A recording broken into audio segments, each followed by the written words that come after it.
Have you ever sat in front of a wall of gear and somehow still felt blocked? You've got all the machines, the power's there, the potential's massive, but the session ends the same way it started. No progress, no track, just loops, maybe a few good sounds. So until recently, I have often told myself that I am absolutely immune to buying too much gear and gas, that I'm a geek and I know this stuff inside out and I can program an Elektron in my sleep. But I've still fallen into the trap more times than I can count. And I had to learn the hard way that knowing how to use your gear isn't the same as knowing how to finish music with it. So you probably know this one, you fire everything up, synths, samplers, pedals, modular gear, all connected, options everywhere, and then absolutely nothing. Because too many choices doesn't always fuel creativity. A lot of the time it can crush it. So it becomes a buffet. You pick a bit of everything, but never settle into anything. By the end, you feel full, but totally unfocused.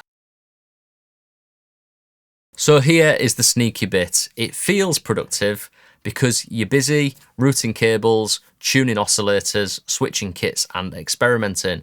But you're doing stuff, but nothing's getting finished. And deep down, you're telling yourself, if I just add one more synth, if I grab that new effects pedal, then I'll be able to get this idea over the line. But oftentimes you won't, because the problem isn't your gear. It's the friction, scattered focus, and no constraints to push against. So there's a classic psychology study where shoppers were offered 24 types of jam on one day and only 6 on another day. More people were interested in the big selection but hardly bought anything. When there were only 6 options, sales went through the roof. And the same goes for music gear. When your brain has too many choices, it freezes. And then when you narrow the field, you make stronger, faster decisions. So I used to think I wasn't affected by gear acquisition syndrome. I told myself I actually use every bit of kit that I buy. I'm not like those other producers that just hoard gear. But I was still hiding in the same trap. Too many setups, too many combinations, and too many maybes. And some of my most chaotic, disjointed music sessions came from trying to force too many tools to work together. So what fixed it? Really simple, just cutting back. So at one point recently, I had everything. Modular, pedals, vintage effects, and synths everywhere. The full sonic buffet. It looked and sounded impressive, but deep down, I knew it was slowing me down. So I recently sold almost all of it. And now I've actually got what some might still call a big setup. 5 Elektron boxes and an Auto Boom, and a few key MIDI tools for live performance. But for me, that's still lean. It's my entire studio and live rig that I can use in here and also in a club. And weirdly, once I trimmed the fat, my output has actually tripled. Because I've stopped chasing every new sound or setup, I've started to build my sound with the tools that I know inside out. Even the decision to sell my beloved Hydrasynth and the Typhon was intentional, and I've gone all in on an Elektron ecosystem.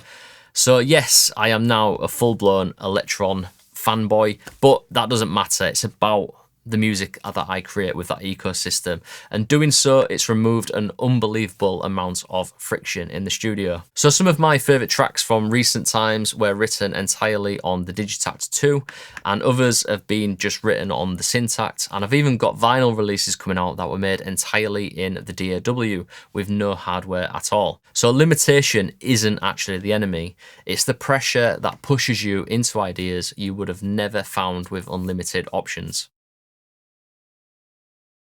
So if you're feeling scattered or overwhelmed, here's a challenge that you can actually try today after you've watched this video. Pick one box, set a 90-minute timer, and build a full sketch. Intro, breakdown, drop, outro inside that one machine. Don't worry about mixing it. Don't tell yourself you can't write a full track on just one device. I still catch myself doing that.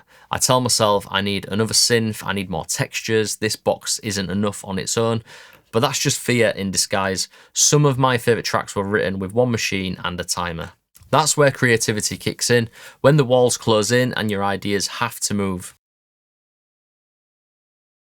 So this isn't about throwing away your gear or becoming a minimalist monk. It's about recognizing when your tools are serving your creativity and when they're just smothering it. You don't need more gear to write better music, you just need more momentum. And momentum comes from actually finishing music. So if this spoke to you, if you've ever looked around at all your gear and still felt stuck, I absolutely get it. So this is a part of a full video series that I put together on how I finally started finishing music again. Not by buying more stuff, but by shifting how I think, how I work, and how I use what I already have. You can keep watching here on the channel, or if you'd rather get each video sent straight into your inbox, along with bonus tips, mindset shifts, and updates about my upcoming hardware start to finish course, just hit the link below and jump on the list. I hope that helps, and I'll catch you in the next one.